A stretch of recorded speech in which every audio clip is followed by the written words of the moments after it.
I've got an off docket matter. Okay, what's your offer? It is 2553123. Okay. Mr. Hagood, Yes. and he's here. And we're asking for a walkthrough. And they've spoken with the complainant. Hey, good, come up, please. Mr. Burns, are you here on this too? Oh, you have.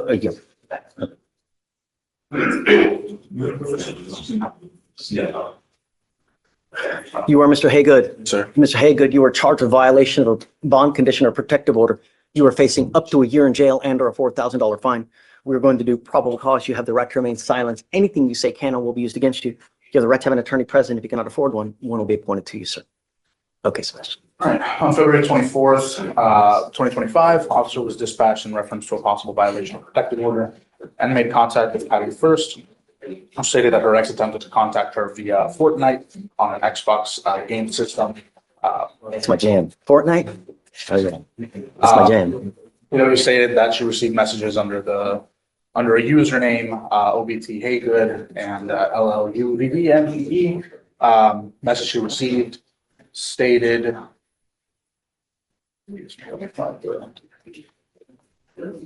saying, "Hey you, I miss your voice," and then received several friend requests. And she knew that the complainant stated that from her experience, that was linked to the defendant's. So he's trying to contact you through Fortnite. Right, through the messaging system at the Xbox. Right. Okay. All right. Mr. Hagood, I'm going to find that there's sufficient probable cause to go forward with the case. I want you to know now that the Texas Constitution does not allow me, but in very, very limited circumstances, to have a hearing to hold someone at no bond. You are now charged with a violation of protective order, and I'm putting conditions on your bond now. If I find that you violate these conditions, I can have a hearing to hold you at zero bond, no bond, and I will do it in a heartbeat to protect every person in this county. Do you understand? Yes, sir. I understand. So the problem is that he's got an impeding breath, I guess, against the same person now, right? Yes, Judge. Just for the court's awareness of with the complainant, she's not on board or anything like that. I think counsel and I have agreed that, no contact is going to be best moving forward. There's some issues with the cases that we'll look over, but just wanted to bring that to your attention. What about bond? Because we need to set a bond and. There's a $5,000, I think they've requested a $5,000 bond. Okay. I'm asking for a $1,000 bond.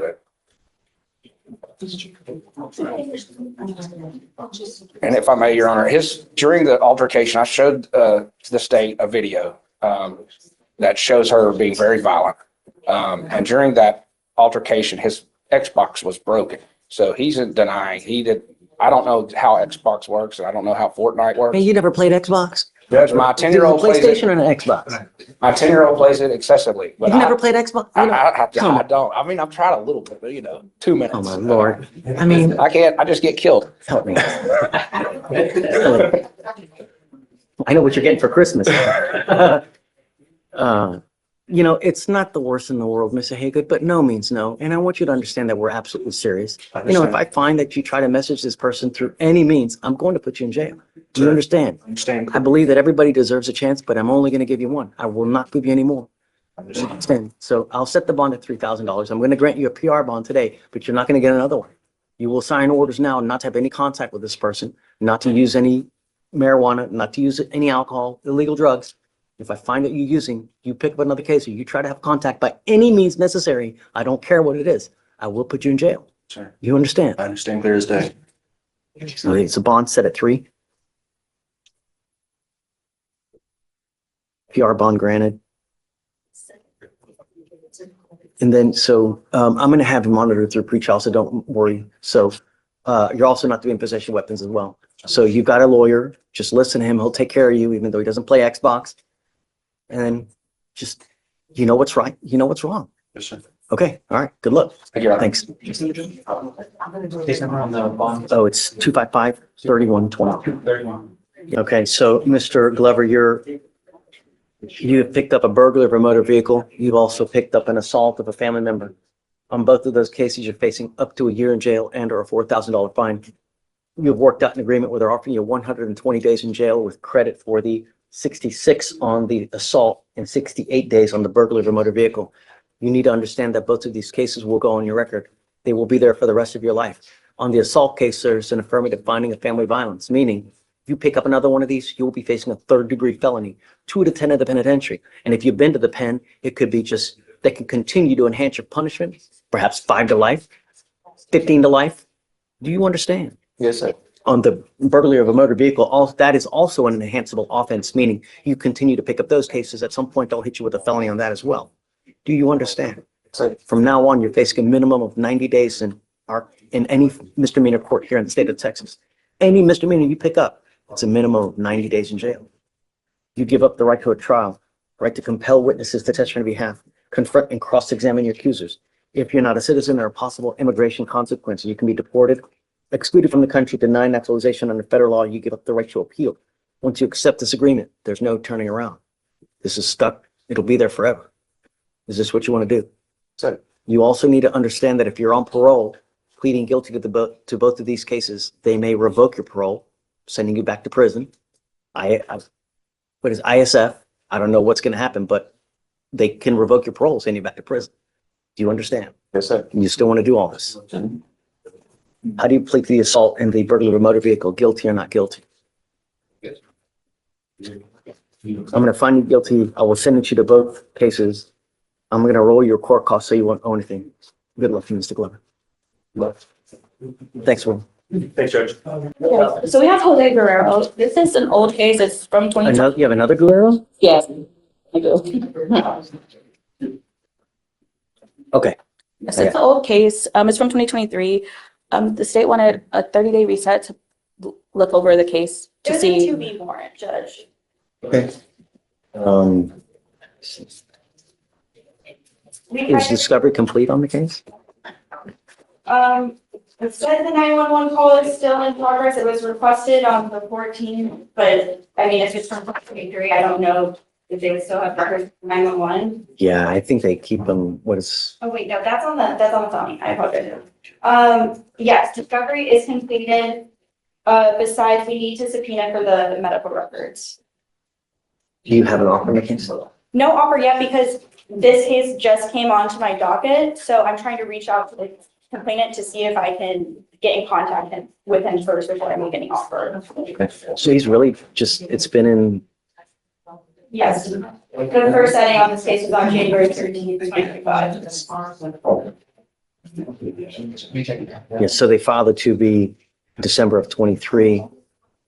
And looks like he didn't get picked up until, January of this year. So we'll just give you like a normal, Thank you. just, right. So it's like, how long have you been on it? Did you just get appointed? Yes, well, I've been on since the January Do like setting. settings. I mean, you don't have to just have 30 days. Well, normal because it's been in just a 2 weeks. Okay. Thank you, Judge. Okay.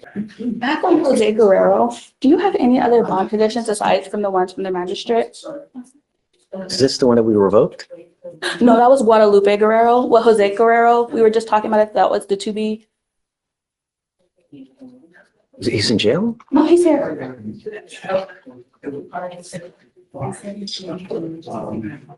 Come up, Jose Guerrero.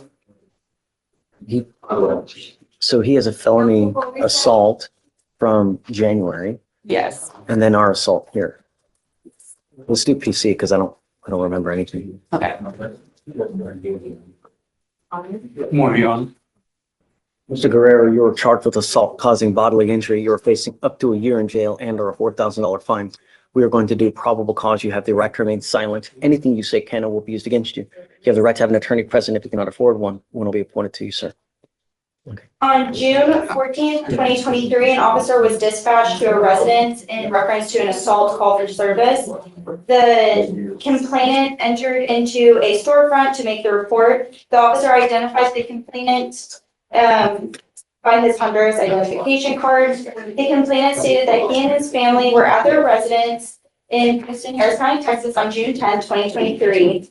And he stated that some friends later identified as the defendant came over to the residence to discuss the complainant working at their residence located in Cleveland, Texas. The complainant described the defendant to be in his mid-20s to early 30s, and they were all sitting around. And Ms. Bougon asked the complainant if they could drink while they ate. The complainant did not have any issues saying yes to the request. Then Ms. Bougon then asked the complainant if he could play music while they ate, drink beer, and talked. The complainant stated that while he was looking down at his phone attempting to start playing music, the complainant's son, Jose, struck him in the face with his left side, causing it to be swollen. The complainant stated he believed it was a close fist punch, but was not sure due to him looking at the ground at his phone.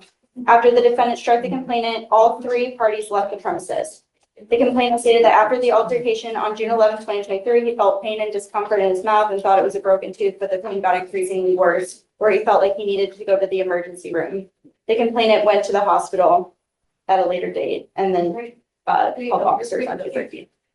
Okay, so what happened in the phony case then, please?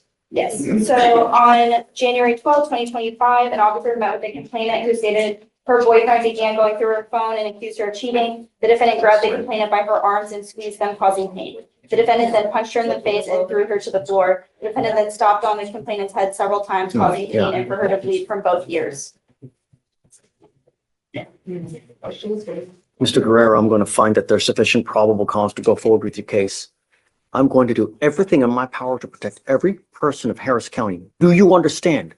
If I find that you become a danger in any way whatsoever, I'm going to make your bond so high you're going to have teeth falling out. Do you understand? I understand. You are not to consume alcohol, illegal drugs, unprescribed controlled medication, and I'm going to test you like crazy. In fact, I'm going to send you for a drug test right now. Do you understand?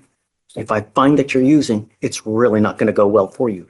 You're not to have any contact with the complaining witness in this case, not to go where they live, where they work, anywhere. Can you run his license, see if he has a valid Texas driver license? Submission. It says that, oh wait. It says, his CDL is Cortez? unlicensed. If you do not have a Texas driver license and or liability insurance in your name, you are also not allowed to drive. Do you understand? Okay, so I'm sending him for a drug test now. If you fail to go test, if you fail to come back, a warrant for your arrest will issue. Take the test, you must come back. Okay, take a seat for me. From a legal standpoint, do you believe the court's bond determination here adequately reflects the constitutional principle of presumed innocence while still addressing potential risks to public safety? Mr. Flores, you're charged with driving while intoxicated. This is a second that's being reduced to a first, correct? Yes, Judge, that's correct. Mr. Flores, you're charged with driving while intoxicated. You're facing up to a year in jail and or a $4,000 fine. You guys have worked out an agreement where they're now reducing your DWI to a Class B first offense, but you need to understand 2 and 1 still make 2. You pick up another DWI. What happens? No, wrong. What happens? Up to 10 years in prison.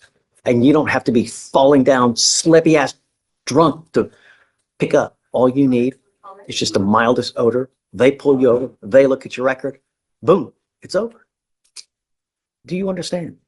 Even if you've had a sip of alcohol, I would never get into a car because it's a huge risk. Do you understand? The agreement that you have worked out, Mr. Flores, is there. It is a 180-day jail sentence to be probated for 12 months. You must do a repeat offender DWI education class.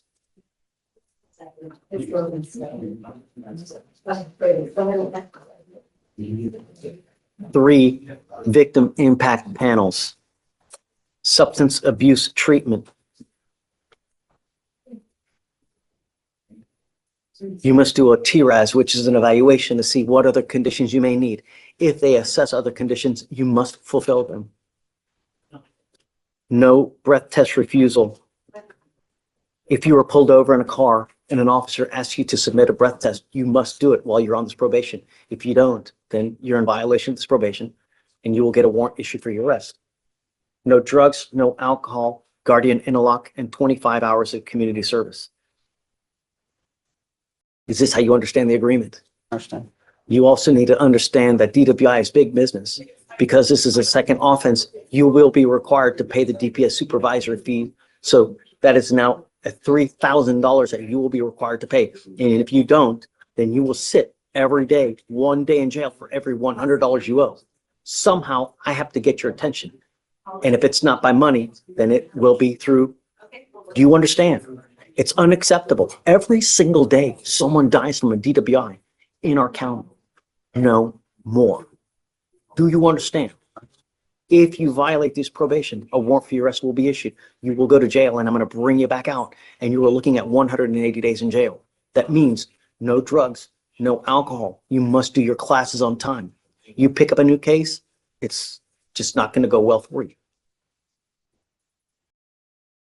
You're giving up the right to a trial, right to compel witnesses to testify on your behalf, confront, cross-examine your accusers. If you're not a citizen, there are possible immigration consequences. You can be deported, excluded from the country, denied naturalization. You give up the right to appeal. How do you plead to this offense? Guilty or not guilty, sir? Guilty. I'm going to find you guilty. I will send you to this agreement. So how much is the total for everything? Everything.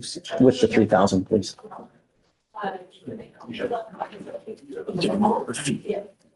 Ian Brown? Here's the other thing, Mr. Flores. Because you are taking an additional DWI education class, DPS may suspend your license. So before you start driving, you need to look and you need to contact DPS to see if your license is eligible. If it is not, you cannot drive. If you drive on a suspended license, you're in violation of this probation. Do you understand? Mackenzie, do you mind running his license now? Yes. So we can do divide it up by year. His driver's license is not on your. You are not allowed to drive. You will be signing up an affidavit with me today promising me you're not going to drive. If I find that you drive, and I don't care what your excuse is, it's really not going to go well for you. Do you understand? Okay. The court costs, including DPS file, is 3,500. Handheld device. 35 points. That's including $15 payment. Okay, so the total amount that you will be required to pay is $3,520. You will be able to pay it through while you're on probation because they will put you on a payment plan. I'm going to tell you, you get caught up again, it's a ton of prison time. You understand? All right, good luck, sir. Thank you, guys. Bye. Next, on Mercedes Spinx, you had indicated that you would lower her bond to $3,000. I've spoken with the family, they would pay that. I Wow. have the Okay, waiver and the other one, so I just think we just need a bond order, bill. so Deputy Miranda, you mind bringing up Miss Spinks real quick? You're very lucky to have a family that's going to post this $3,000 for you. You need to understand there's serious, serious consequences if you fail to go back. You fail to go, I'm going to revoke this bond. I will set it at 0. The family's going to lose all that money. So do you want, all we're asking to do is go back to this jurisdiction within the 2 weeks of your release. Don't wait until the last day because it's Murphy's Law dictates what can happen will happen. And I don't care about excuses. So if you try to wait till 2 days before to go up there and my car breaks down, my dog died, but I don't care. Do you understand? Yes. So I would make arrangements as soon as you get out. Okay? All right. I want you to know that she has a lawyer working right now to set up a court date, so hopefully she I can provide don't that. care if you come back here and it's post 2 weeks and the lawyer hasn't done squat, it doesn't matter to me. Don't depend on whoever because it's on you. If you don't make it up there within 2 weeks to turn yourself in and they haven't done what they're supposed to do, they promise you the moon, sun. Okay, good luck. Thank you, Your Honor. Thank you, Your Honor. Have a great day. You don't need another card, right? No, I think I'm not correct. If not, my daughter has mine. Okay. You want to do the? Yeah, of course. Yeah. Not right there. This is Mrs. Esparza. This is Mrs. Esparza, or you may have her as Matthews. Good morning, Mrs. Esparza. And you were charged with facing up to 6 months. Keep it down, keep it down. Facing up to a year in jail and or a $4,000 fine. You guys have worked out an agreement. They're offering you 30 days in jail with credit for the 60 that you've done. You give up a lot of rights by entering into this agreement. You give up the right to a trial, right to compel witnesses to testify on your behalf, confront and cross-examine your accusers. If you're not a citizen, there are possible immigration consequences. You can be deported, excluded from the country, denied naturalization. You give up the right to appeal. Once you plead guilty to this, it will go on your record. You can never change this. Is this what you want to do? How do you plead to the offense, ma'am? How do you plead to the offense? Guilty or not guilty? I'm gonna find you guilty, send you to the 30, credit for 60. You also need to understand that this now makes 2. What happens on the next one? Years instead of years. Oh, this was a long sentence. Then you're looking at years. Do you understand? Yes, sir. For a case of beer. Good luck. Okay, thanks, Lori. Thanks, sir. What's up, man? Been a long time. Yeah. Are you doing stuff upstairs more so? Well, they had an opening out in Fort Bend, so with my firm, So you're more now out in Fort Bend? yeah, Okay. I'm handling a couple of felony cases that were already set for trial, so I'm here today for a pretrial conference. So I had somebody cover my stuff out there. I'm covering her, stuff here. But yeah, Are you here for who? Miss Blackson, Bianca Blackson Newman. I'm glad that you're here. We were waiting for someone. We didn't want to get started without you guys. So, all right. So your lawyer is here now. Ma'am, you're charged with driving while intoxicated. You're facing up to 6 months in jail and or a $2,000 fine. We are going to do probable cause. You have the right to remain silent. Anything you say can and will be used against you. Excuse me. You have the right to have an attorney present. If you cannot afford one will be appointed to you. Yes, Judge. Okay. On February 27th, 2025, the officer was dispatched to the 3800 block of Mason Road in reference to a suspicious vehicle call. Call notes advised there was an unknown female who was asleep behind the wheel of her vehicle, which was running at the time in a moving lane of travel. Upon arrival, the officers made contact with the defendant and observed her asleep in the driver's seat of the vehicle, and the officers removed the keys from the vehicle to prevent further damage. As the officer was doing this, the defendant woke up and attempted to put the vehicle in drive and leave the scene. The defendant was unsuccessful, and the officers also observed an open container behind the driver's seat and observed an odor of marijuana coming from the vehicle. The defendant was detained and admitted to consuming alcohol prior to driving, stating she consumed alcohol 4 hours prior, then stating it was 2 hours. The defendant stated she was probably drinking tequila. The open container in the vehicle was a bottle of tequila, and the defendant was transported to the police station for standard field sobriety tests. HGN 3 out of 6, walk and turn 5 out of 8, one leg stand 1 out of 4. The DIC was read and the defendant consented to breath. The results were 0.118 and 0.115. Are you telling me that she's drinking while driving or is there evidence of that? That would touch on any indication that. Okay. Ms. Blackson, I'm going to find that there's sufficient probable cause to go forward with the case. I'm ordering you now as the condition of your bond not to consume alcohol, illegal drugs, or unprescribed controlled medication. I'm going to randomly test you. If I find that you're consuming alcohol or illegal drugs, I will revoke your bond, put you in jail. No more PR bonds. Do you understand? So does she have any prior DWIs, number 1? Number 2, does she have a valid Texas driver license? Alex, please. One of them, Your Honor. Her license is eligible and no priors. Got it. Okay. Ma'am, so you can continue to drive, but you're not allowed to drive unless you have valid liability insurance as well. You must have car insurance to drive. Do you understand? Okay. Now you have a lawyer. Because you have a lawyer, I will waive your appearance. You do not have to waste your time coming to court, but you must stay in touch with counsel and they will tell you if and when you have to come back to court. If they tell me they can't get a hold of you because you've gone AWOL, you pick up a new case, you become a danger to our community, I will revoke your bond. You understand? Okay. I'll have you sign a reset with Victoria. We'll have you get with Fleischer for your bond conditions, and after that, you're free to go. Okay? Thanks. Thank you. Great to see you, Robert. Question on Mr. Weber. Let me hand this back to you. State, did you see this? Okay. Can I file that? I have seen NC's filed in these before, so I would imagine. Confidential. There's a. Can you mark it confidential? Yeah. I'll put it in seal. I'll put it in seal. Okay, that's it. Seal it. Okay, because I don't, yeah. Yeah, that probably should be. Good idea. Okay. Judge, approach you for PC on this one. Well, hold on a second. I don't even have him. Exactly. That's my problem. He's in custody and needlessly without probable cause being heard. I was told that was the reason I was appointed to him this morning. No. So I appointed you because we had gotten those 2 letters. I didn't want to just file it, and I wanted to take the appropriate action because we got those 2 letters. I don't know who sent it. All I know is that we got it, and I wanted someone. That's why I appointed you to see it. I don't know anything about probable cause. I just know that we don't have him here today because I guess he's still in processing. Correct. And so you will not entertain hearing probable cause without him. I guess let's do it. Did the magistrate already hear probable cause? I mean, it looks like a magistrate already found probable cause. You don't think there's PC? No, Judge. Okay. All right, March 4th, 2025, in Harris County, Texas, officers were dispatched from an assault home. Officer met with the complaining witness, who stated that the defendant is a boyfriend of 3 years. Complaining witness stated that they got into an argument over where to eat. The complainant and defendant both denied that an assault occurred. Officer then spoke with the witness, who stated that she observed the complainant enter the vehicle, and the defendant opened the front passenger door and punched the complainant 5 times with a closed fist. The witness stated that she then observed the complainant and the defendant get out of the vehicle, and the defendant punching the complainant several times with a closed fist. Wait. Okay, so initially, the defendant allegedly punches 5 times, you said? Or the witness? Or The witness observed the defendant punch okay. 5 times. The witness stated that she then observed the complainant and the defendant get out of the vehicle, and the defendant punched the complainant several times with a closed fist. Officer then spoke with. Abel. Judge, There's no PC? the CW says that no assault or terrorist threat happened. Okay, there were To 2 the officers.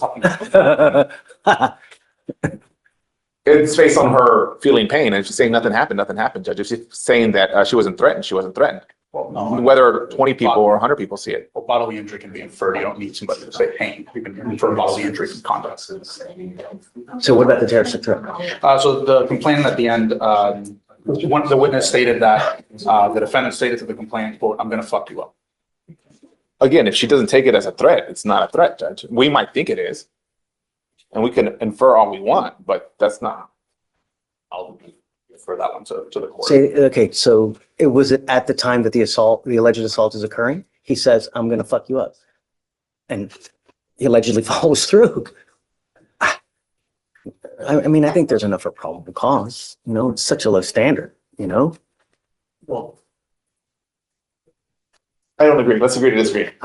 Sure, and we can, right? But we have someone who's punched her 8 times in the head. You're telling me that's not gonna? Well, I mean, sometimes that behavior is not that it's defensible, but it is permitted under the law, whether it's self-defense. I don't know, Judge. I don't know the whole facts of the case. I just have what the initial summary of the report is. I think that there's enough PC Yes, to go forward. I'd ask that you grant him, based on what the CW wants the case be dismissed and what she's saying from the get-go, that you grant him PR bonds on these 2 cases. I'm gonna be opposed, Judge. I don't think that the conduct here warrants any sort of PR bond. I think it's concerning that, there's a complainant who was adamant that nothing occurred, and the 3 independent witnesses are saying that she got assaulted, pretty consistent with each other. So let me read this to you. Because there's more. It says, motions for bond conditions, MOAP. Defendant assaulted and made a terroristic threat against the complaining witness, yada, yada, yada. Complaining witness denied same. However, there are numerous witnesses who heard the threats and saw the assault. Witness Kirby saw defendant swing at complaining witness 3 to 4 times and assault complaining witness.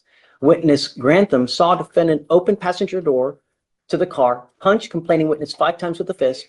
Then complaining witness got out of the vehicle and defendant punched her 4 times in the stomach and in the shoulder. Complaining witness Sitpak saw defendant punch complaining witness 5 to 6 times with fists in the vehicle, 3 to 4 times more when she got out. I think there's enough problems. And I'm not ready yet. He's in processing now. We'll get him. Because the problem is, if I grant a PR bond now, he's going to be out and I can't put conditions on. And I'd like to put conditions on, and we can talk about it when we get him about a PR bond and stuff. Okay. The magistrate set bond on both of the cases. I'll keep it for now, and then we can talk about it tomorrow. Yes, Judge. I also have Mr. Cortez. Okay. Would request a PR bond. Don't shoot the messenger on this one. I will never, I'm never going to begrudge you for, zealously advocating, really.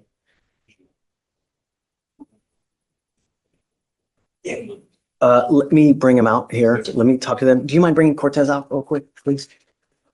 Are you ready? Let me talk to, while they're bringing out. Let me talk. Okay. In light of prior failures to appear, should courts place greater emphasis on ensuring future court compliance rather than prioritizing pretrial liberty in bond considerations? Okay. You are Joe Cortez? Yes. Mr. Cortez, you're charged with assault of a family member. You're facing up to a year in jail and or a $4,000 fine. We're going to do probable cause. You have the right to remain silent. Anything you say can or will be used against you. On March 4th, 2025, in Harris County, Texas, officer was dispatched to a disturbance call and made contact with the complainant witness, who stated that the complainant witness is her father. The complainant witness stated that her father had arrived and was attempting to load a shotgun as he was upset from a previous incident. He was loading a shotgun? She stated that a witness, her grandmother, and her were attempting to take the shotgun from him when the defendant hit the complainant on her left eye multiple times with a closed fist, causing pain. She stated that as he was holding the shotgun, the defendant stated to her that he was going to kill her, grappling his hands against her neck, applying minimal pressure as she was blocking his hands. The witness stated that the defendant had been upset due to a car accident and that today he was loading a shotgun. And when her and the complainant attempted to take it away, the defendant hit the complainant in the face multiple times. Officers observed the defendant as he was still holding a shotgun shell in his hands when officers arrived and observed a red mark on the complainant's left eye and forehead area. So was it all? He's currently unemployed and lives with CW judge. That's as far as I got with him in terms of anything going for him. I got to tell you, your lawyer wants me to give you a PR bond, but Mr. Cortez, I got to tell you, you scare me, dude. You're on bond for a DWI third right now. You're allegedly loading a shotgun. You've got all this. You scare me. The last thing I want is more blood or a dead body, you know? So don't say anything. I'm just telling you why I'm doing what I'm doing. Is my fear is that, you know, something even more egregious happens if we give you a PR and you go back, there's nowhere else to go. And the last thing I want is a dead body. We have enough drama in this life as it is, you know? I'm sorry, man. I can't. It scares me, you know? I am ordering you now not to have any contact with complaining witnesses in this case and not to go within 500 feet of where they live or where they work. Do you understand? I don't know if you're going to bond out, but if you do, I'm putting a monitor on your ankle so I know that you're not anywhere near where these people live. Do you understand, Mr. Cortez? Life is too short to live the next 30 to 40 years in a 6x9 box. It's not. It's way too short. Do you understand? All right. Thanks. Okay. Mr. Burns. Question on David, was that pre-trial false convictions? What was his last name? Yeah. So you have Cortez as well. Yes. This is the case that we spoke about Exactly, last the other day. Did something happen? They were going to check upstairs. He had a pending felony as well, just to make sure that we were good to go with what we had discussed. And they said, yeah, so. Okay, so you got the, okay, I guess, right? Okay. Mr. Cortez, coming up. Hagood?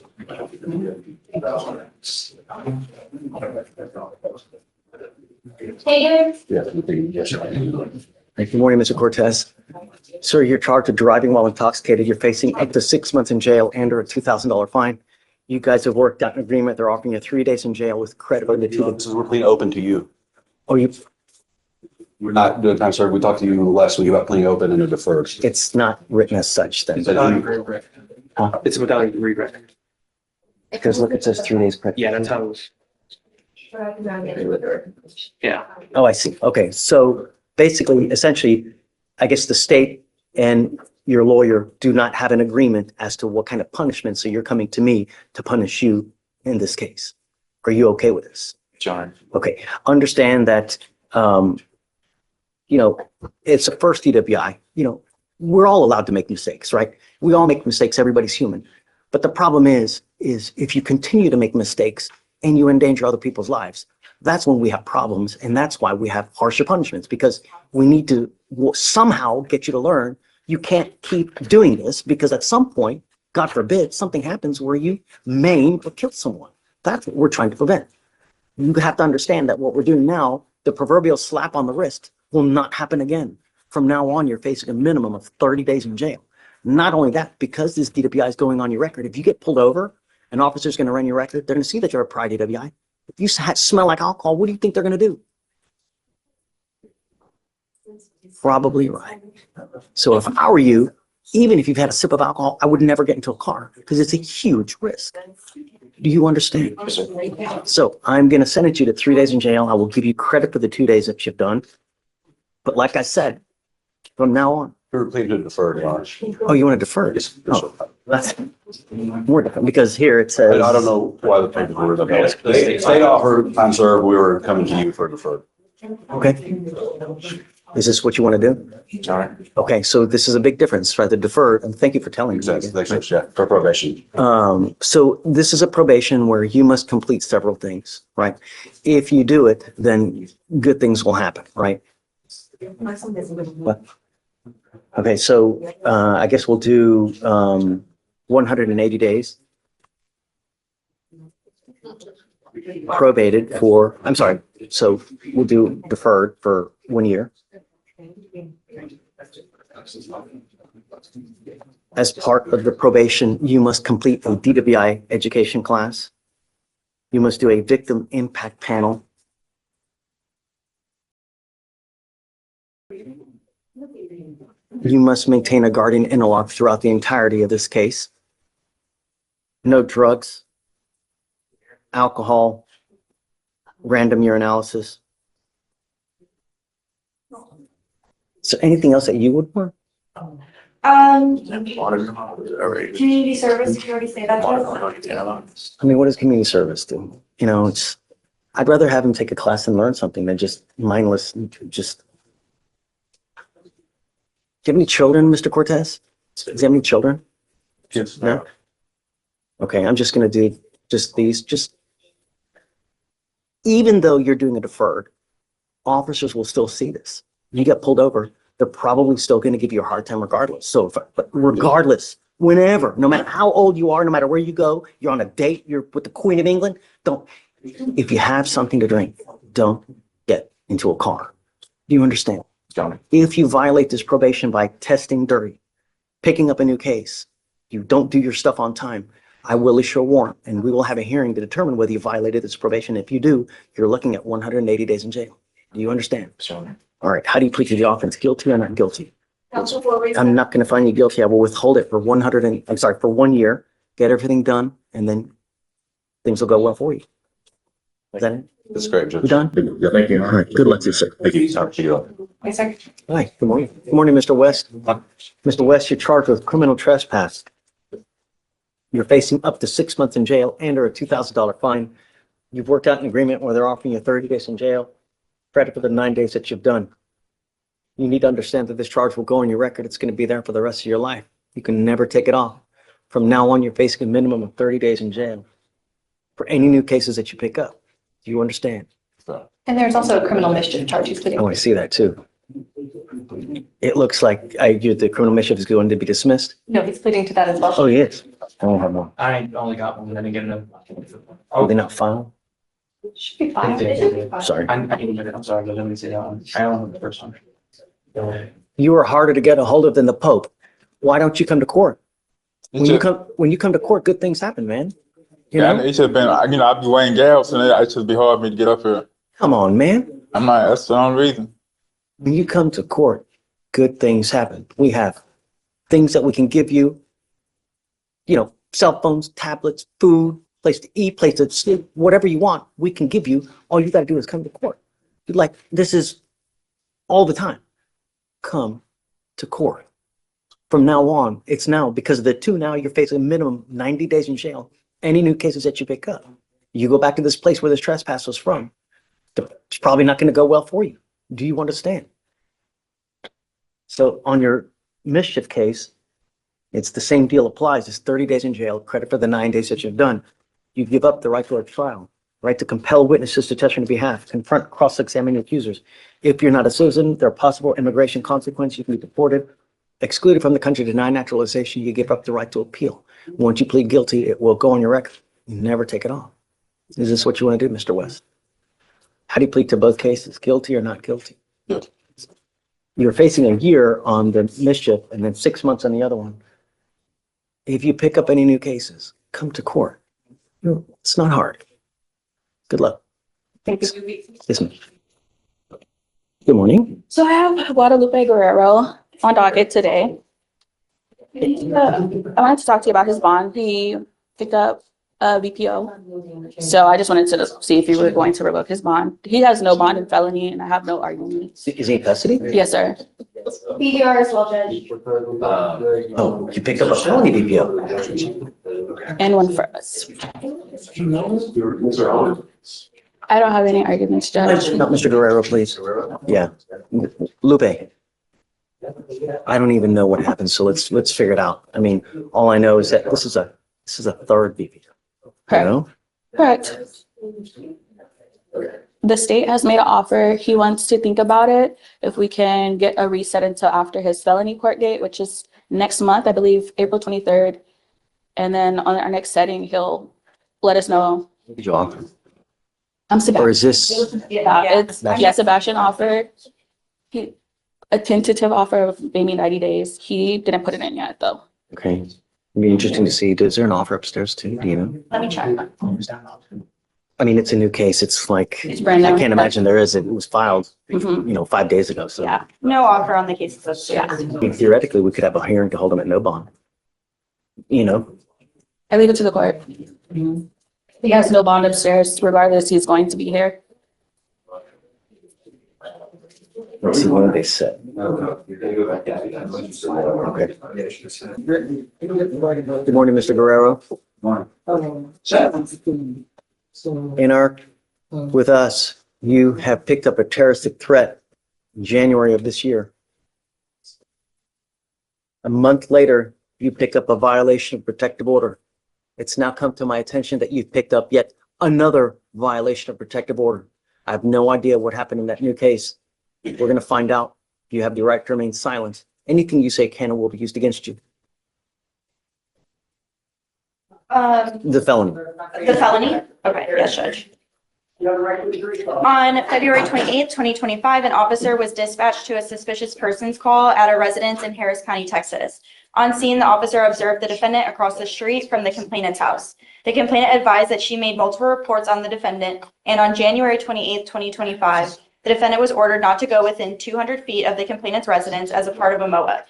The defendant was at her residence on February 27th, 2025, and stayed about 20 minutes and knocked on a window. On February 28th, 2025, the defendant returned and the complainant observed the defendant sitting on her porch. So the newest one is from the 28th, just gets filed in March. Yes. Yes. Do we know if any threats or anything like that happened? No threats are alleged.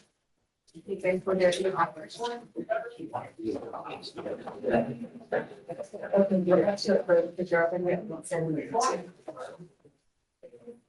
2 attempts to reach out to the complainant since the incident and she hasn't answered yet. Okay. We have court orders for a reason, We don't like to just put people in jail willy-nilly for shies and giggles. And I get that you have nowhere else to go, but a court order is a court order. If you ever have any issues, come back, talk to us. Perhaps we can work something out, but you just can't do stuff on your own. It's not the worst, right? So what I'll do is I'm just going to raise the terrorist threat by $1. Okay. I'm not going to give you a bond reduction yet on the new case. So on the VPO, the violation case that you have with us, the bond is set at $25,000. On the terroristic threat, your bond is set at $2,500. You have a PR bond on that case. I'm going to yank the PR bond because we can't just continue to do this. I'm only going to raise it up by $1, but I don't know if you're going to get out, but how do we get your attention, Mr. Guerrero? What do we do? No means no. So I am now going to place a leg monitor on you. If you get released, I'm putting a monitor on you and I'm giving you 1,000 feet radius that you're not to go where she lives or where she works. Do you understand? Yes, sir. I don't know if you're going to get out because you're being held at no bond on felony case, but if you do, just don't go back. That's all we're asking you to do. Okay, so We're going to get a reset until after the felony so he can think about the offer and see what's happening there. And then okay, so the felony's set for April April 23rd. Do you want to do the day after? Yeah. Okay. The day after. I'm sorry, but we just come back. We can find you a place to stay, Mr. Guerrero. Doesn't have to be like this. Really. All right. Good luck, Fred. So I need him to sign conditions before he takes off. So Felicia, so GPS prior to release, no weapons, no going within 1,000 feet of lives, works, and then prior to release. Yes, And then, so 2501. Please. The terrorist Do threat. repeat legal violations justify the imposition of enhanced pretrial supervision conditions, or should each case be evaluated strictly on its current legal merits? The terrorist threat. Guerrero. Good morning, Mr. Lazo. Good morning. Today's going to cost you big. Me va a costar muy grande. Get ready. Prepare. It's going to cost you big today, Mr. Lazo. Hoy, señor Lazo. You're charged of driving while intoxicated, second offense. You're also charged of failure to stop and give information. Shh. Dar información. You have worked out an agreement where they're offering you 1 year in Harris County Jail to be probated for 18 months. You must do a thinking for a change, 4 victim impact panels, a repeat offender DWI education class. You must also do a TRAS, which is an evaluation to see if other conditions must be added. If they add other conditions, you must complete them. No breath test refusal, meaning that if you're pulled over in a car, an officer asks you to submit a breath test, you must do it. No drugs, no alcohol, guardian interlock, $500 restitution paid to the first complaining witness, $900 restitution paid to the next complaining witness. 3 days in Harris County Jail as a condition.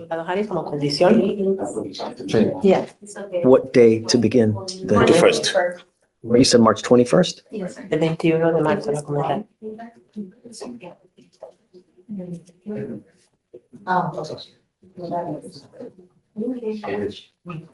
You need to understand that this now makes 2 DWIs that are going on your record. What happens on the next one? Con la próxima. Like what? If you ever pick up another DWI, No, por manejar what kind of sentence will you be facing? ya estaría enfrentando.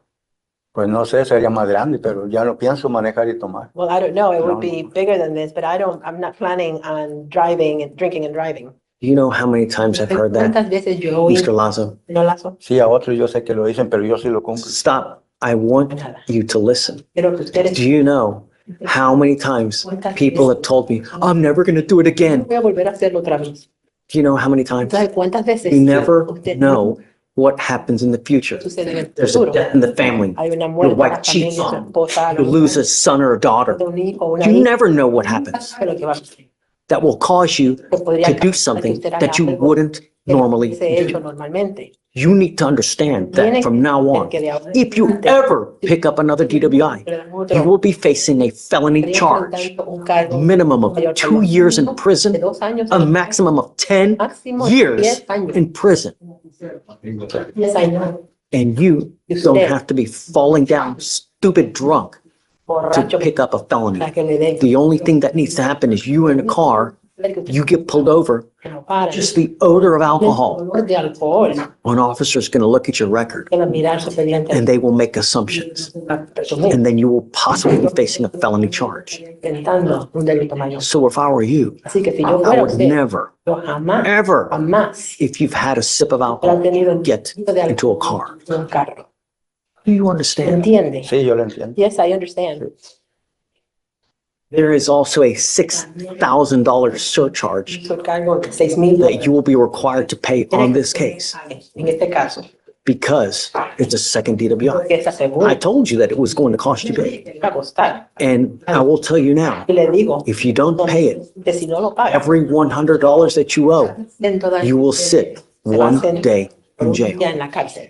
So you can imagine, because with court costs, you're probably going to owe around $6,500 to $6,600. You can probably guess how long it will take in jail to satisfy $6,600 at $100 per day. $1,600 a $100 al día. Es bastante, sí. Yes, I know, it's quite a bit.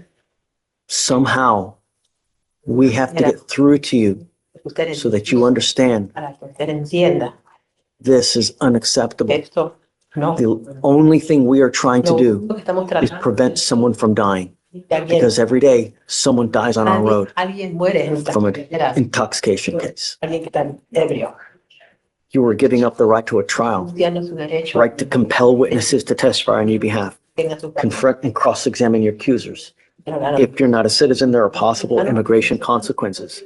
You can be deported, excluded from the country, denied naturalization under federal law. You give up the right to appeal.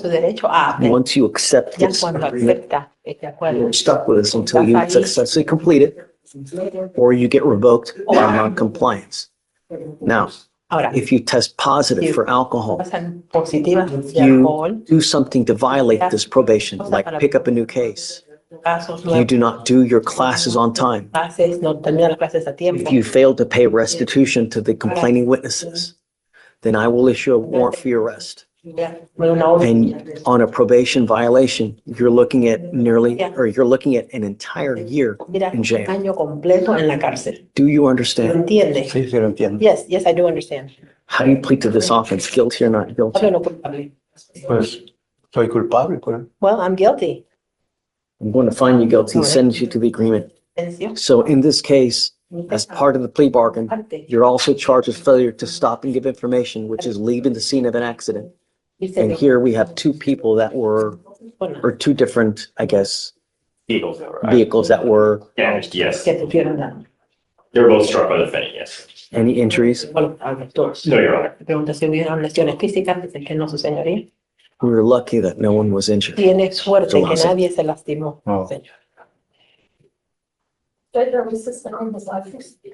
Because it's a second offense, I have to suspend your license. Tengo su licencia. I'm going to do it for a year.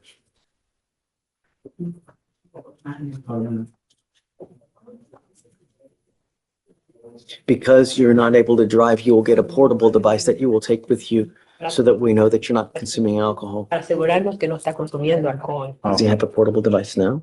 I'm not sure which device. Let me double check, Judge. I believe it may be a scram, but let me verify.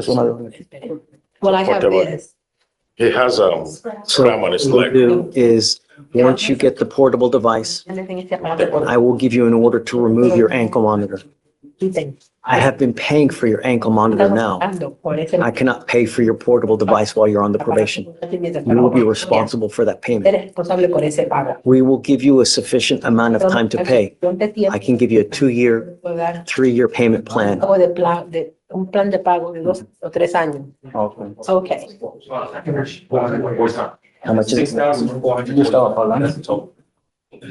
The total that you will be required to pay is $6,445. $145. And we can do that.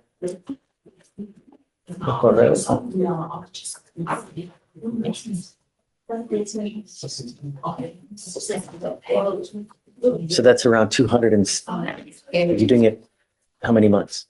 For 16 months.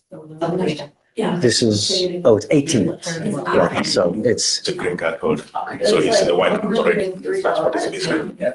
I have 350 Have right. a green card. He's resident. Did you do 16 or did you do 18? 16. It's 18-month probation. But the first month is not important, and then they like to have the fees by the last month, so we only do it by 16. Got it, okay. If you need more time to pay, we can always give you more time to pay. If you ever have any issues, all you need to do is come back and talk with us, and we can work through anything. The worst possible thing you can do is just take off. Not pay? No. The worst possible thing you can do is just take off and not do anything, because then 100% a warrant will issue. But if you have any problems, come communicate with us and we can always work through any issues. But I'm going to tell you now, if I find that you're consuming alcohol, we will have a really big problem. Not to consume and you're not to drive unless you have a valid Texas driver license, liability insurance, and you have a guardian interlock in the car. I'm telling you, if I find that you drive without any of these devices and without our approval, I will grow horns because I will be so upset. Do you understand? Okay. Good luck to you, sir. Waive the supervisory fee, because we'll just have him do all this. Judge, I wanted to approach on a fugitive case. I wanted to see if we could bring him out. What would you like to do? Judge, I wanted to approach to see if you would reconsider a fugitive bond. Okay. Yeah. Well, good morning, Mr. Jackson. So, Amy, we spoke about this last week. Yes, Judge. I denied him a bond last week. Has anything changed? It's the last thing I know on. Tell me, I don't even remember. What is he wanted for? He's wanted from Broomfield County, Colorado for failure to appear for burglary. It was issued in October of 2023. He's also here in Harris County for evading other vehicles. He also has other criminal history that we can go into, but it would need to be offline stream. Okay, I remember that. Okay. Judge, yes, first criminal history, I don't know how much we should go into that. We are here. Don't go into anything that's, No, just, we're going to. it's not something I want to go into anyways. I don't think it's relevant to whether or not he's gonna turn himself into Colorado or not. I think if we focus on that, the argument is that he would like an opportunity to go turn himself into Colorado for this pending case. He hasn't been found guilty out there. He's presumed innocent. He would like the opportunity to go turn himself in. He hasn't messed up in your court before. He hasn't been given that opportunity before. And he is not asking for a PR bond. He's asking for a bond sufficient enough to guarantee that he will go turn himself in over there. He has family members here in court today showing their support for him. He's got 3 family members. After talking with them, they are inclined to help him make a bond as well. They understand the risks. He understands the risks if he doesn't turn himself in over there. He understands the complications of having to meet his court date deadlines. And so we are just asking for you to consider giving him a sufficient bond to go turn himself in. Who's here? Mom? Judge, we have his sister, we have stand up, please. We have his sister-in-law, his girlfriend, and his cousin.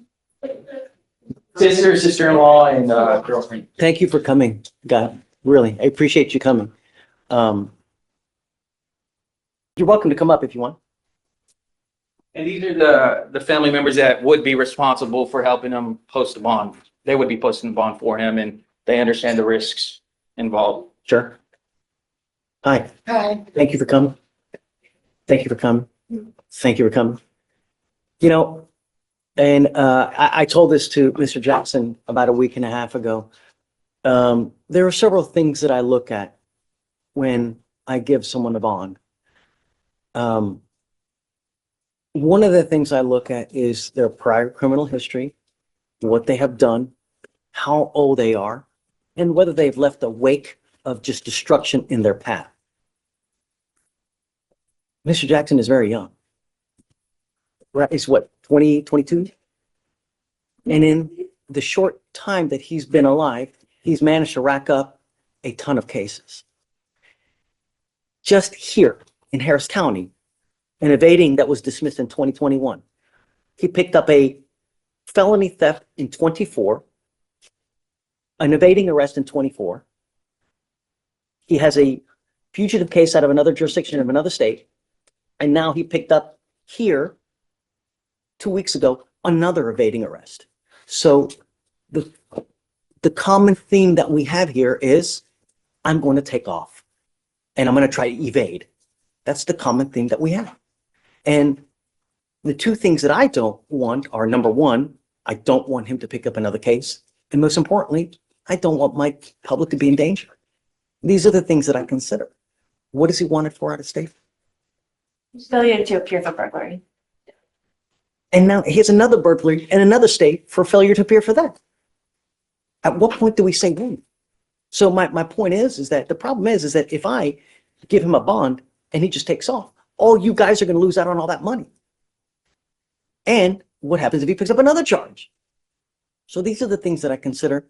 And this is why I denied him a bond the first time. It's because what the common thing that we have here is that in the short time that he's been an adult, there's a ton of evading and flight cases. That's why I didn't want to give him a bond. Because in my opinion, he already has 3 flight cases. Do we need a 4th? And that's what scares me. Carter. Judge, considering all that, considering his family's here, we would be asking for an amount that ensures his attendance in Colorado. I think by putting an amount on his case, it would ensure that he hasn't had this opportunity before. He hasn't had a risk of losing money before. This risk would ensure that he does what's right and turns himself in over there. But he has, though. You know, he has. He got out in Colorado, failed to appear on that. He's constantly trying to evade, here as well. It's a constant thing. And I can't continue to say, okay, it's okay for you to do this. La, da, da, da, da. It's not okay. The bill comes due. Do you understand? At 22, you have all these cases. Life is hard enough as a young black man in today's society as it is. And now with all this, really? You want a pat on the back for all this? You want me to just, no. Now the bill comes due. Judge, if I may, respectfully, one of the things that I wanted to do was look into the Colorado system to see if it was actually a failure to appear or if this was a sort of like a to-be warrant here in Texas. I wasn't able to log into that system over there, and I don't think we can make the distinction on whether or not it was a to-be warrant based on the documents that have been filed, or if this is one of those situations where he missed a court date. Regardless, Okay. all we have are someone constantly trying to evade capture. They're trying to evade police one way or the other. I have a feeling if I let him out, the same thing's going to happen, and I don't want that to happen. I don't want you to pick up a fourth case, fifth case. I certainly don't want anyone to be injured. And that's it. At 22, all this baggage, it's not going to happen, man. The bill comes due. I certainly appreciate you guys coming. I know that you've taken a lot out to be here today. It's just too much baggage. I'm sorry. Okay. Thanks, guys. Thank you, Judge. Thank you for your consideration. Of course. We're here on Roderick Bolton. Okay. This is on the docket Monday and, Was on the docket. yeah, it was on the docket Monday, Okay. on the docket today. You want case number? Sure. It's 2551572.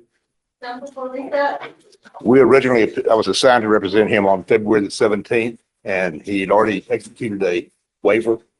He had a local case that's pending in court number 2, which the court granted him a PR bond on February 14th. Uh-oh. You guys notified the remaining jurisdiction? So this one, Well, this is kind of unusual. Okay. We were reset until Monday because that would have been the 14-day time period. For some odd reason, even though the bond, which I want to tender to you, local case was signed by the judge, defendant, and everybody on February the 14th. And it was entered on February the 15th. For some odd reason, the sheriff's office didn't book the hold off of him for the local case until February the 28th. Julie Salgado, it was, Are you saying they didn't see the release of the hold until the 28th? no, it wasn't made until the 28th, but it wasn't remitted to the sheriff's office until March 3rd, according to Ray. So it was bond was set on the 21st, but it wasn't made until the 28th, remitted on the 3rd. For the local case, not for the fugitive case. Sorry, for the. Okay, bond was signed by the defendant, the magistrate. On the February 14th. So the hold, so the 14 days starts running that day. That's what I said. I don't have This is Christie, she's the attorney representing the local case. Yes, and I think there was an issue with the spin numbers too, but I don't know if that was. There was a Spinx consolidation. That was a separate. Oh, okay. hold. So that would have held regardless, but I'm going to rephrase it to decide on that part because I was asking most of the questions regarding that. Where's he one from anyways? Is somewhere to, Oklahoma, Oklahoma for. Ottawa, Yeah. Ottawa County. Uh, I mean, unless you have like a pre-signed waiver or, carries a life term. Robbie, I don't know. I can do a quick check. I mean, he shouldn't be held to pay for the mistake of someone else. Let's see, that one is not less than 10 years, so 10 is the floor. What is? I'm with you, Carl. I'm not going to let him pay for someone else's mistake, So the fugitive is dismissed. Well, I don't know. If he decides not to, then I'll just give him a PR bond. Okay. Well, no, I mean, in terms of, so. Or how do you want to handle it, Dave? Hold on. Actually, the other thing I tasked Amy is to contact the demanding jurisdiction to figure out when they would be able to come. I'm waiting on a response from the defendant. I mean, because we still have a couple days regardless, right? Right. Well, he's in court today on the misdemeanor, which was reset until March the 18th, 17th. Regardless, though, they still have a couple days for the 14 days. There's the 14 day today. 14 days would have been up March 3rd. If you're going all the way back to the 15th, sure, but I contend that he He's did. over. I contend that he didn't make it until the 28th because there's still the spin consolidation even before the leasehold. So No, he made the bond on February the 14th. The sheriff's office, that's on them. They didn't do whatever they were supposed to do until March the 3rd or February 28th or whatever dates. They didn't do anything wrong. They never got the information. So they didn't do anything wrong because they didn't get the paper. So is the district clerk's office, isn't it? Right. He's right there. So it's the one that we talked about regarding the hold, figuring out what the hold issue was, but I don't know to the contents of it, just that the sheriff's office didn't have it. So Regardless, I can't, I'm not gonna let him pay for someone else's mistake, whoever, it doesn't matter who it is. no, but I'm saying, even assuming going back for the dates that he had after he made the bond, is there was still a Spinx consolidation hold, which is different because that's not case specific, but I don't know the answer to Here, that. no, right. He's in court number two. I'd like to talk to him. Can the buddies bring him up Because to? what I'd like to do is admonish him to let him know that He's very confused. we're gonna release you, but that warrant is out there and it's always gonna be out there and they can go and get a hold here tomorrow or later today. Does live there. He was just here for. So if you release him on bond, Judge, does he have 14 days to go up there to get the? No, he's released. He can do it. Do you want me to run down to court too? Always be there. Okay, you want to come, you want to. He could theoretically call them and they could issue a new one right now before he's even released. Sorry, so because in the condition that he is released, Judge, you typically give them an opportunity to respond in lieu of them not coming. If it's a matter of just of the court admonishing. I was gonna admonish the defendant and go, look, you know, I'm giving you a PR bond, right? Because there was a mix-up. But for the PR bond, that would necessitate a reset for a future date, which is why I'm bringing up the question. If it's an admonishment for him to return, it still needs a set date. Yeah. For robbery. That's right. That's what I was asking. Right. But that being said, I'm double checking because it's a floor of 10 for first degree robbery. If it's life, then he is not eligible, which is what I'm still checking. When someone gets a charge and it carries a term of life, I'm not allowed to give them a bond, no matter what. True. So, but I can't imagine on a first degree robbery it's gonna be. I mean, for our first degrees, we have 5 to life. So assuming that Oklahoma is similar, then Well, that's that's true. what I'm checking. I don't know.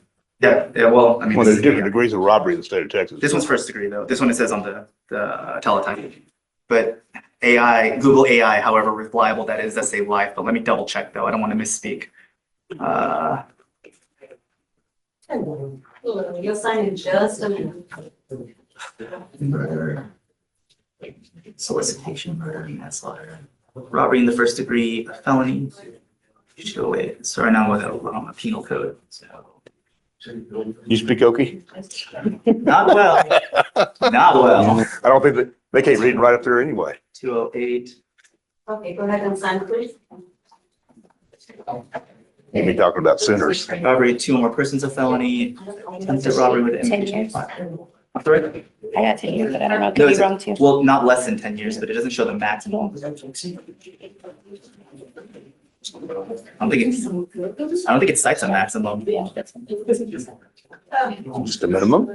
Just a minimum. Well, some states just do that where there's just a minimum and obviously there's no ceiling. With the exception of. Yeah, I see what you said. There's no max, which is really weird, right? It's like. It is, but it's not the first penal code that I've seen that does it that way. But I interpret that as life in prison. If you want me to double check, I can call the ADAs there if they interpret that as life in prison. If they do, obviously it's involved. How can you possibly interpret that as a life? Oh, like I said, I can call the DA's office there and double check. Like, that's why I want to, if I may have a few minutes to stand down, I can call the DA's office up there. I'll do that right now. Judge, did you? Any way you want it, do you want him up here, Judge? One way or another? Start picking a jury at 11 is what I was told in court too. Is there any way we could get him, you think? Deputy, he's in court 8. Can we get Roderick Bolton? He's down in court number 2. Is it possible to get someone who's in court too? Please, Bolton. Yeah, do you mind giving him the cause number and maybe he can? Judge. Morning, Mr. Bolton. I wanted to bring you here because there's a lot of things that you need to understand what's going on. You're wanted out of another state, Oklahoma, specifically for first degree robbery. Yes, sir. And there are certain times that I can give someone a bond, and then there are certain times that I cannot give someone a bond. Typically, I can in almost all situations, except for number one, where someone signs what's called a pre-signed waiver. let's say you get on probation in Oklahoma for a case, right? One of the conditions that you sign, you say, I agree to waive extradition in the event I ever become a fugitive. So if you take off, you become a fugitive, you can't try to get a bond because you've already, in essence, waived by signing, by getting onto the probation. The other instance is when there is a charge where it carries a term of life in prison. This one's a first degree robbery, Your Honor. It has a minimum 10 years prison up to life in prison. So because the punishment range extends to life in prison is it's state's contention that he is ineligible for bond. Response? You have any? The response is the statute that you read has no ceiling. And it doesn't state, the Let's do statute this. doesn't state the ceiling's I don't life. want to do something wrong, so I'm not going to set a bond now. Do, any kind of research that you may, if you find something different, let me know. I'm all ears. If you find something contrary to that, I'm always willing to listen. And then if so, I will. The problem is in your cases, typically we give other jurisdictions 14 days to come get you. In this case, someone somewhere dropped the ball where they didn't give sheriff's office notice to call Oklahoma to say, hey man, come get him. So Oklahoma really never even knew to come get you, right? To Monday, March 3rd. So that the 14 days ran on the 3rd, with now it's the 5th. So that's why there was this little snafu where I was going to give you a bond today and I was ready to until they said that this now carries a term of life. So I can't. That's where we're at. So I'll have them do research to see if there's something different. If there is, then I'm all ears and we'll go from there. In the interim, we don't want you to just sit there and languish. So Mr. Kim is going to talk to Oklahoma to see how fast they can get here to come pick you up, to take you back. You need to understand one more thing is that you were on bond for a case in here. You need to stay in contact with your lawyer here, because if you don't, and you get up to Oklahoma and for some reason the bond gets forfeited or revoked here, the situation you're in here, it's going to happen over there in Oklahoma. So you'll be back over there, but then Harris County is going to get a hold on you here. So make sure you stay in contact with the lawyer so they know exactly what's going on at all times, so as to not something bad happen to your boss. Do you understand? I wanted to bring you here just to give you a heads up so you know, these are your cases. You need to know what's going on. It's only fair. So if you have any questions, I'll direct you to your lawyers here and they can answer anything that you may have. So Amy just said, just talk to them. They can be here by the 17th. So we'll meet the deadline by the 18th. So they will be here the day before the next court setting here. Okay. They'll be here the 17th to come get you. Thank you, Judge. So just, I guess, whatever you can on your case there, because it could impact. Yeah. When a defendant's custody results from procedural or administrative error, is a personal recognizance bond an appropriate remedy within the framework of due process protections? Okay. Thank you. Thanks, Carl. I'll find anything different, I'll let you know. Just let me know. I'm all ears, always. Good morning, Mr. Garrett. Sir, you're charged with terroristic threat of a family or a household member. That allegation kicks it up to a Class A misdemeanor, so you were facing up to a year in jail and or a $4,000 fine. We're going to do probable cause. You have the right to remain silent. Anything you say can or will be used against you. You have the right to have an attorney present. If you cannot afford one will be appointed to you, sir. Yes, Judge. On February 25th, 2025, the officers were dispatched to a residence in Harris County, Texas for a disturbance with an unknown weapon at approximately 5:49 p.m. And upon arrival, the officers met with the complainant, who stated she is the mother of the defendant and they live together. The complainant stated that day her healthcare provider came to her residence to help her as she is disabled. And the complainant stated the defendant was in his room playing loud music, and the complainant asked the defendant to turn it down while her provider was there. The defendant did turn it down, and as soon as her provider left, he turned the music back up. The complainant requested the defendant turn the music down again, and a verbal altercation ensued over the music and money, and the defendant started to rip up family photos. The complainant tried to stop the defendant, but the defendant grabbed the complainant by her arms and pinned her against the wall. The complainant stated she did not feel pain, but that the defendant said to the complainant that if she continued to touch him, that the defendant would break the complainant's jaw. The defendant was on the scene and refused to speak to officers. Okay. Mr. Garrett, I'm going to find that there's sufficient probable cause to go forward with your case. Do we know what mom wants? See if a rip was attempted, Your Honor, and unsuccessful. We have a call scheduled later this afternoon. She won't be available until afternoon. This is a problem. I normally order in these types of cases that you're not to go back to this place. So if you don't have anywhere else to go to, what happens? You have to be careful in these situations, Mr. Garrett. So let's do this. How old are you, sir? 22.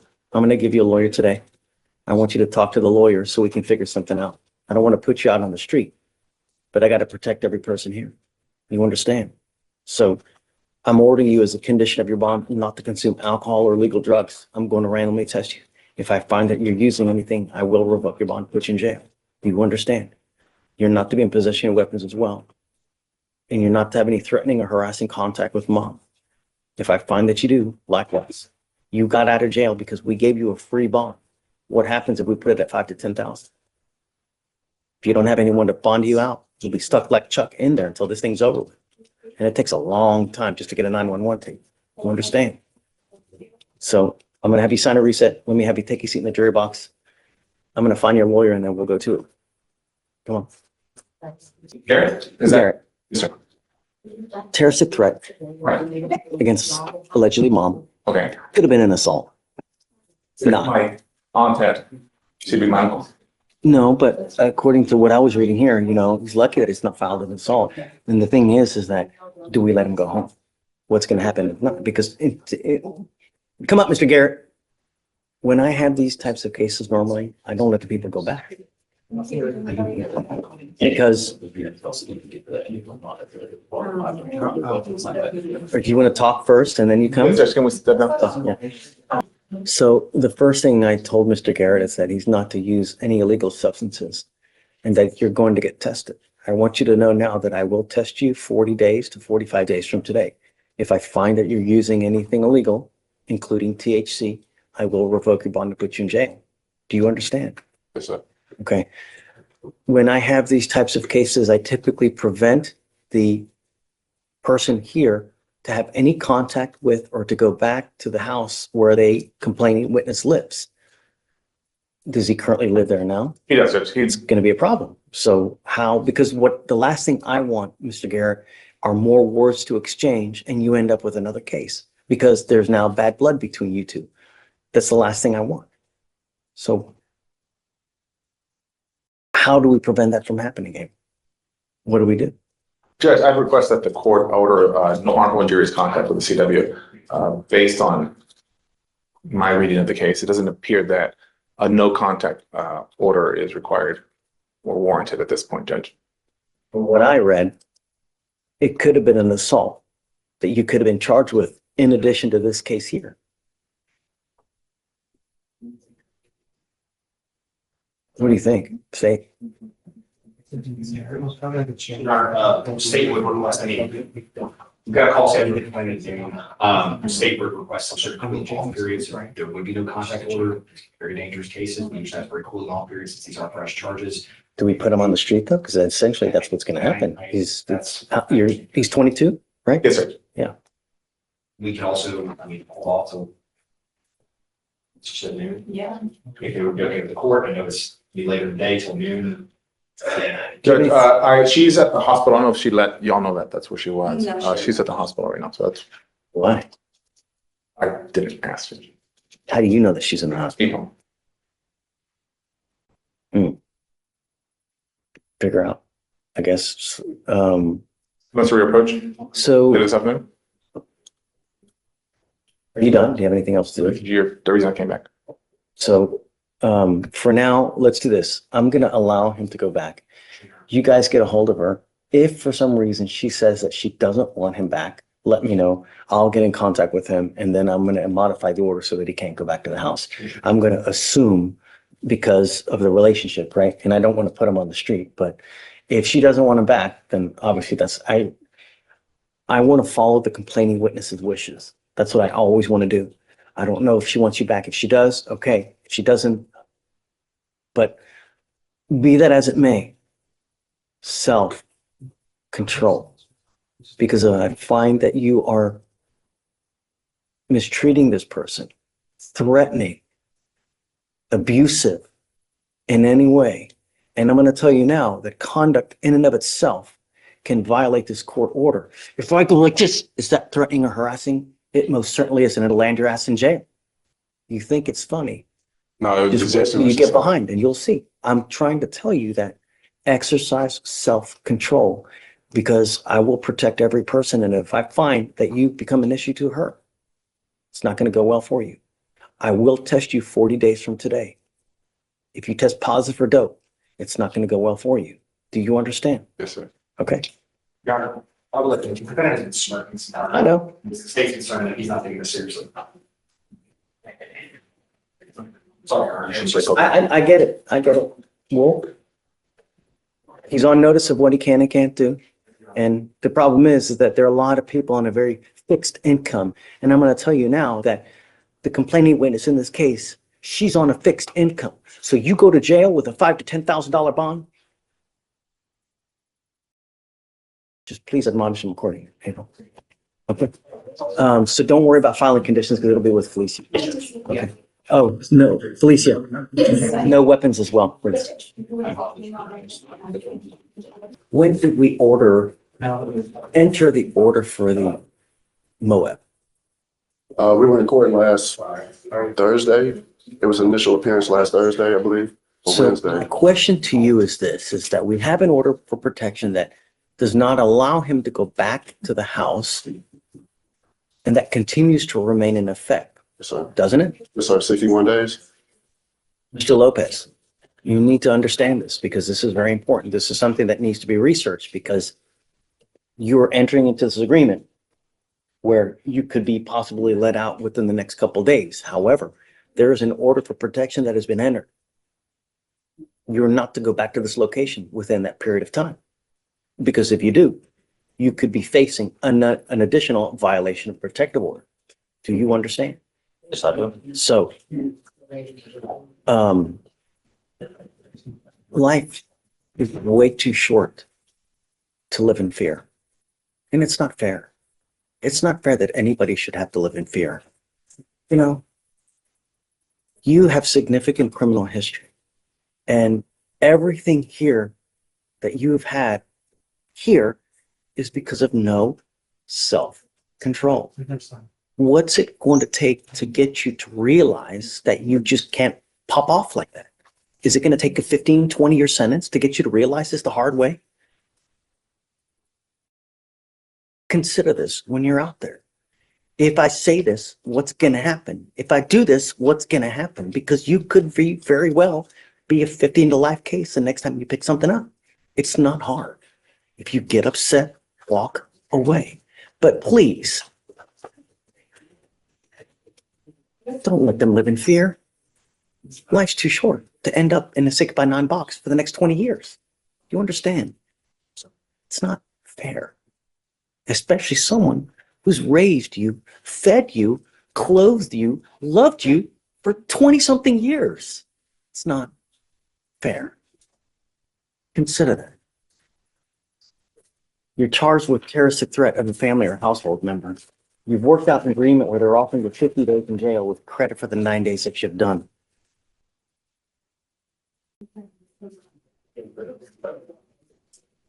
I'd like there to be an affirmative. Okay, there is an affirmative finding of family violence in this case. You need to understand that this is very, very important because on another case like this, there's an affirmative finding of family violence in this case, meaning you can never own a gun or ammunition.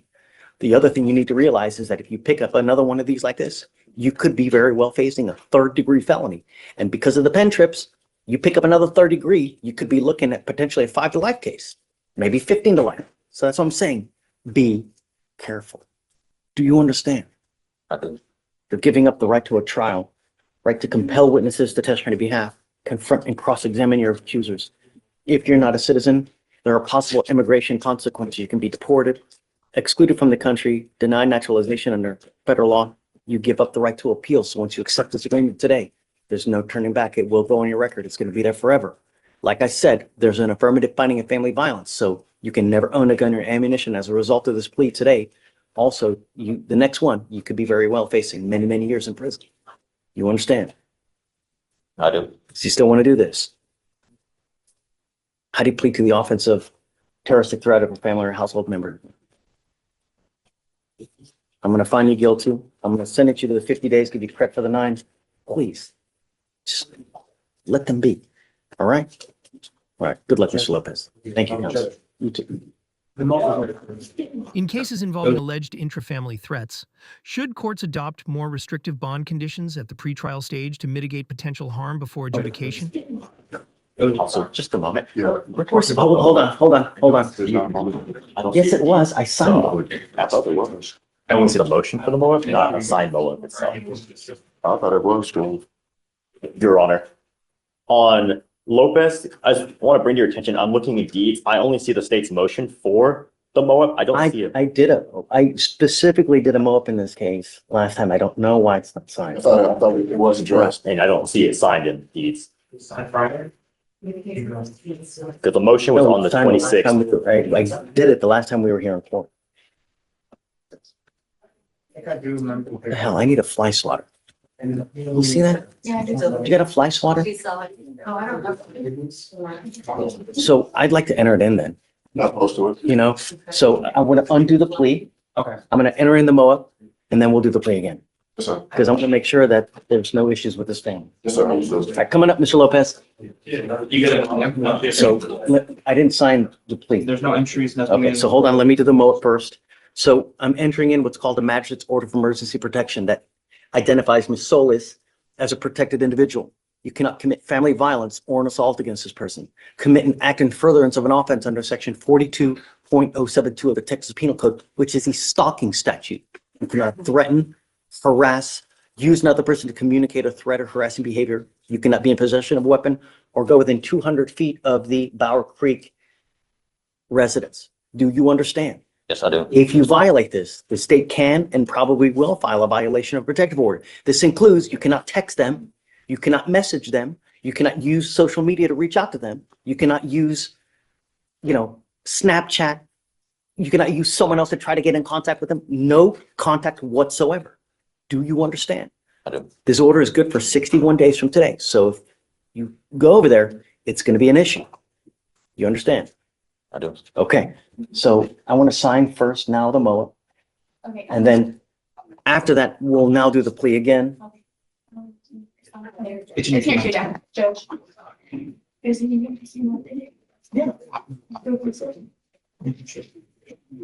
Mr. Lopez, I want to protect every person in my county, and I'm going to do it at all costs. Do you understand? I do. All right, so let's do this plea again. You're now charged again with the offensive terroristic threat of a family or household member. You're facing up to a year in jail and or a $4,000 fine. They've offered you 50 days in jail, credit for the 9 days that you've done. You're giving up the right to a trial, right to compel witnesses to testify on your behalf, confront and cross-examine your accusers if you're not a citizen. There are possible immigration consequences. You can be deported, excluded from the country, denied naturalization. You give up the right to appeal. There is an affirmative finding of family violence. How do you plead on this case? Guilty or not guilty? Guilty. I'm going to find you guilty. Now we will sentence you on the case. All right. Good luck to you, Mr. Lopez. Make me proud, man. That's all I'm asking you to do. All right. I guess let's just appoint someone else because I don't want to wait. It's already noon. I'm going to give you a PR bond, Thank you. Thank you, Judge. but I need to give you a lawyer first before we can start talking about your case. Yes, sir. But you got to come back. I am, Judge. I Gotta come promise. back. Promise I am. I pull out all my hair and everything. I'm my dreads. Pull out all my dreads. It'll be fun, my friend. Stressing. All right, so just hang tight. Sorry. Let me just get him another lawyer real quick. I'm gonna bring it back out. We'll talk and then we'll get you out of here. Sir, thank you, Judge. Hey, so Don't send it back yet. he got a Berg hap, but they dismissed it, right? I mean, I'm confirming with you because that's why the magistrate didn't initially give him a PR bond in this case. What's his name, Your Honor? Randall, I'm sorry, no, Randall. Man, 1 second. We need you, please. Obviously, he'll be right with you. This guy did. So I appointed you a lawyer initially. The lawyer came to reset the case, left. And I don't know if you spoke to him or not. I have Abel here. So you didn't? No, sir. Okay. We didn't talk. Okay. So I tried to get you another one. I guess they're giving me a hard time about doing that. So I have you now here. I have a great lawyer here standing to help you in the interest of justice because I'm trying to get you out. Thanks, Judge. So what happened was you have this theft case from January, okay? You were cited on it. You were to come here because they issued you a citation. You were supposed to come here, Apparently, maybe that never happened. I don't know. So that we issued a warrant for your arrest. Yes, sir. From what I understand, there was a burglary of a habitation that was charged, that you were ended up charged with, that ended up getting dismissed. And that was the reason why the magistrate did not give him an initial PR bond because of the Berg Hab case. I see now that that case was dismissed 2 days ago because of insufficient evidence. So we're basically holding him on a $100 bond that he's not able to make on a felony that was dismissed for insufficient evidence. I think he's. I'm not going to hold you. I'm going to give you a PR bond today. The only thing I am ordering you to do are two things. Don't go to Walmart. Okay, yes, sir. Okay? I don't want you going into any Walmart. I'm making that a condition of your bond. Sir. I'm giving you a PR bond now, but this is it. If I find that you're a danger to my public, you pick up any new cases, you violate these conditions, I'm going to yank that PR bond in a heartbeat. Yes, sir. You understand? Sir. I'm not asking much. Keep my streets safe. Yes, sir. I don't want to, don't become a danger. That's when this happens. That's Judge. The other thing I'm going to do is I need you to stay in contact with the lawyer. So we're going to give you the contact information for the lawyer that you have now. Please try to get in contact with him. If for some reason you're not able to get in contact with him, come back, let us know, and we can take it further. Okay. So technically speaking, you were supposed to get into contact with your lawyer within 24 hours of you being appointed a lawyer. We're going to give you his phone number. Please reach out to him. If you're not able to, just let us know and we'll take it in a further direction. That's Judge. If you have any questions, I have Abel here to help you. You can always ask him and he can answer any questions. He's capable. I trust him with everything that we do. Sir. Let's not talk here now because, I don't want you to talk in front of everybody. You guys keep it. So, Who's the attorney? well, I don't want to say that. Okay. now. So, but do you mind? So regardless, probable cause has been found in your case now, as it is. Sure. Okay. So would you mind filing conditions of no going back to Walmart, please? Sir. I think probable cause has been found, right? Yes, it has been found. Okay. All right.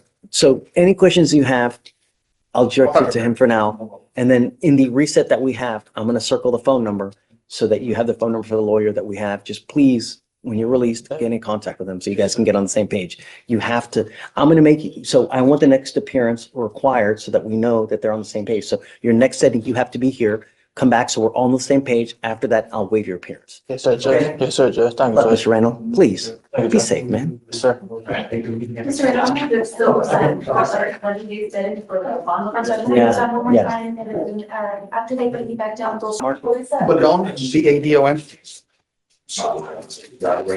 So just about, he tried fixing his license. He went, did all stuff with DPS. He found out he's got a issue out of Sugarland, which he's taking care of. He just needs more time. Yeah, but I mean, we're at 783 days. At what point do we say when? I thought you said 7. Huh? I thought you said 7. No, 783 Has to days. be even, right, Judge? Hmm? There's no way that I've been on for 700 days. No. You've been on since like February, beginning of February, but I told him that he had 30 days to do whatever he wants to do. But how do I know he's going to fix the stuff in Sugarland within a reasonable amount of time? Like not going to take 3 months here? No. So we need to figure out where is she here? He's here. Talk to him and see if it's legal. So no, what I'm going to do is, I guess, do you have an offer on this case?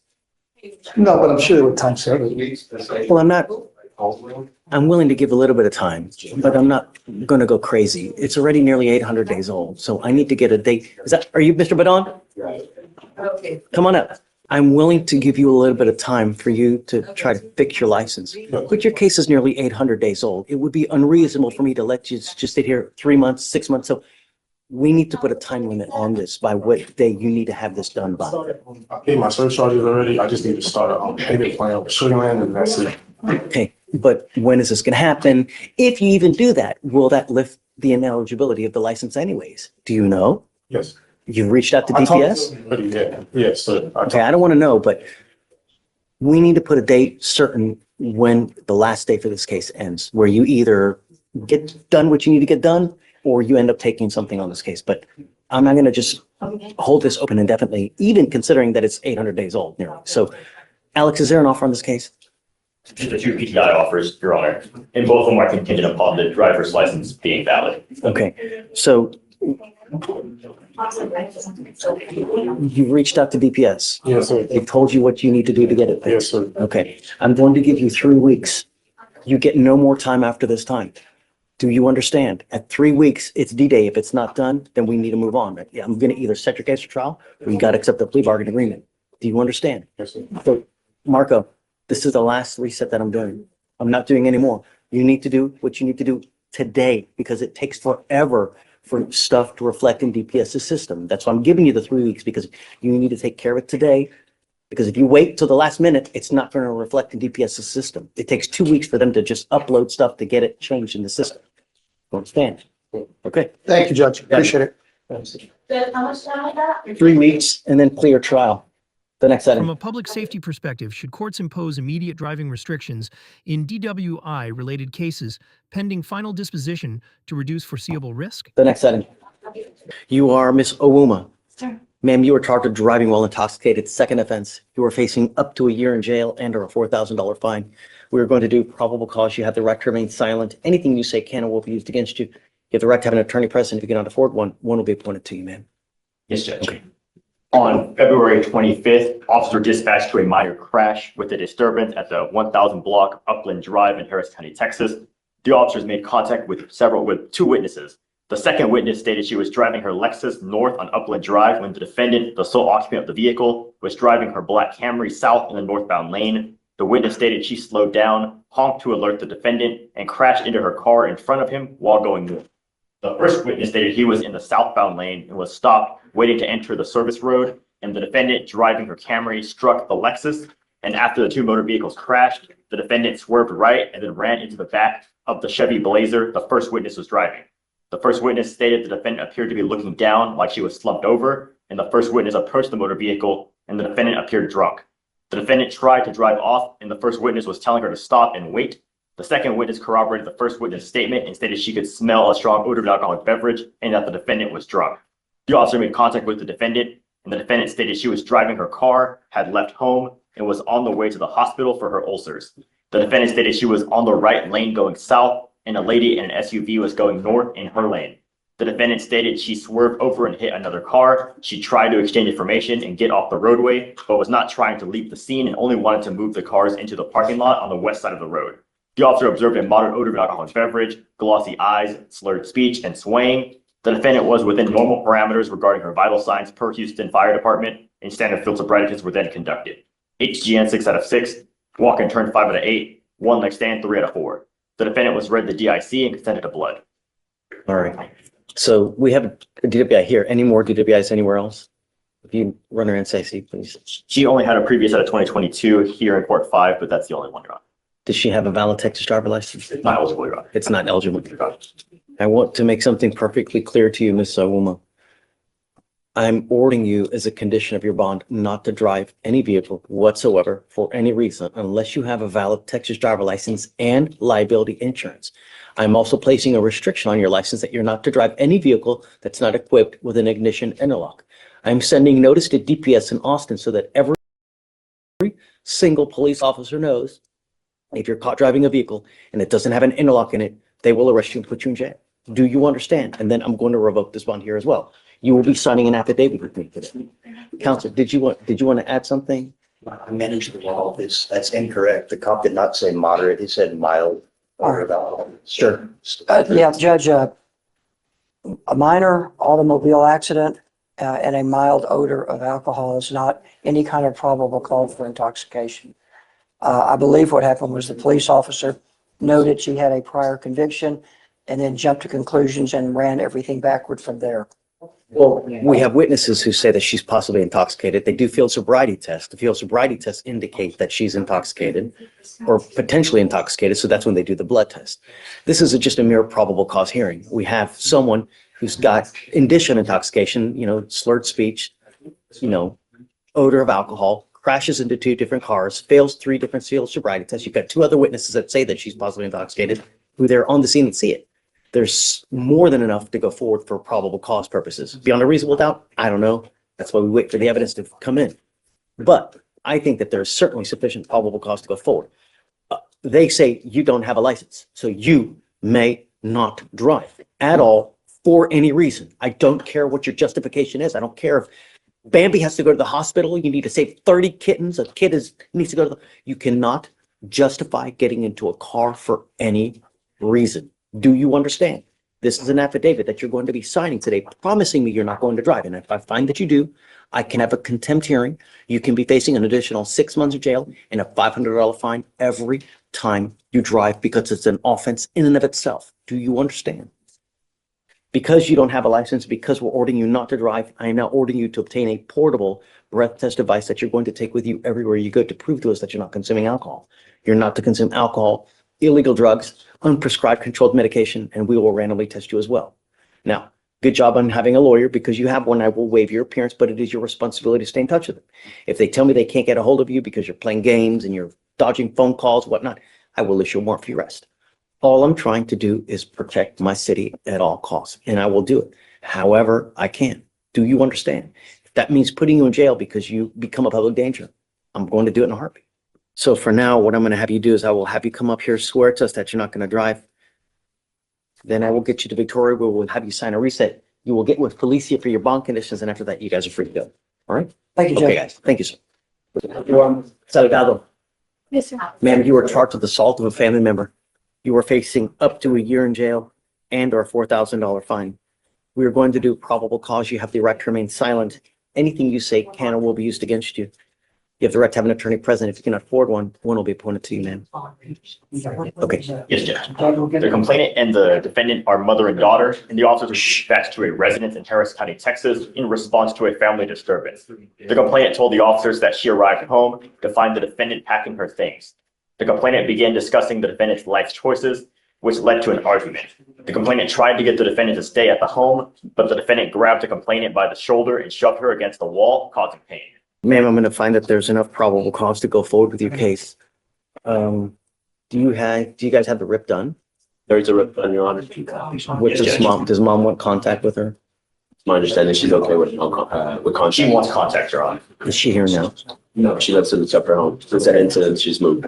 So I want you to understand something, Ms. Salgado. I'm now entering what's called the Magistrate's Order for Emergency Protection. This is a court order that identifies Ms. Gonzalez as a protected individual. You cannot commit family violence or an assault against this person. Commit an act in furtherance of an offense under section 42.072 of the Texas Penal Code, which is the stalking statute.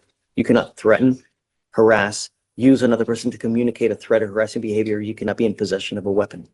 Do you understand?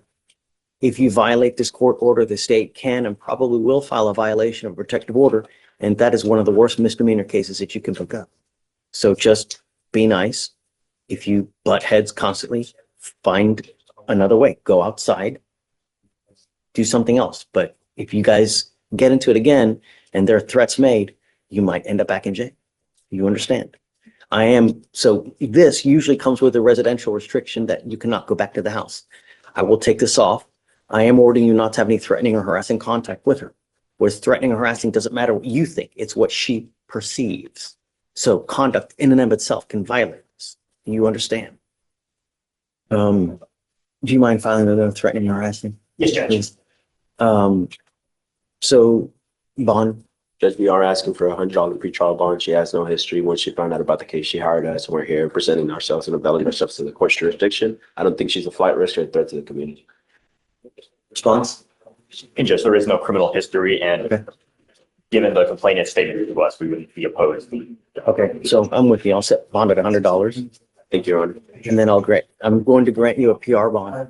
That means that I'm giving you a free bond today. But understand that I'm going to protect my community at all costs. If I find that you become a danger to my community, I will revoke that PR bond, issue a warrant, and put you in jail. No more. You will not get any more. Do you understand?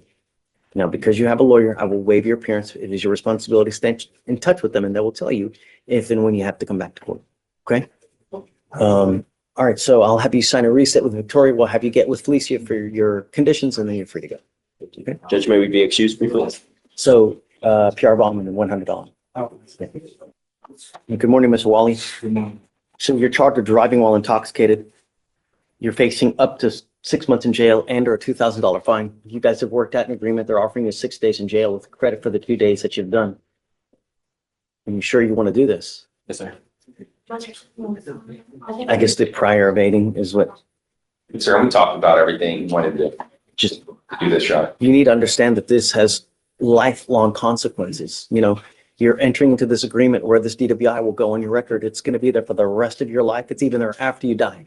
The reason this is important is because if you get pulled over in the future, an officer will look at your record. They're going to see that you have a prior DWI. If they roll up to your window and they smell alcohol, they smell dope, it's probably not going to go well for you. Do you understand? Yes, sir. And from now on, what we're doing today, the proverbial slap on the wrist, from now on, it's a minimum of 30 days in jail. Do you understand? Yes, sir. So what I'm trying to tell you is that if you want to get lit, just don't get into a car, because it's a huge risk you're taking. You're giving up a lot of rights by entering into this agreement. You give up the right to a trial, right to compel witnesses to testify on your behalf, confront and cross-examine your accusers.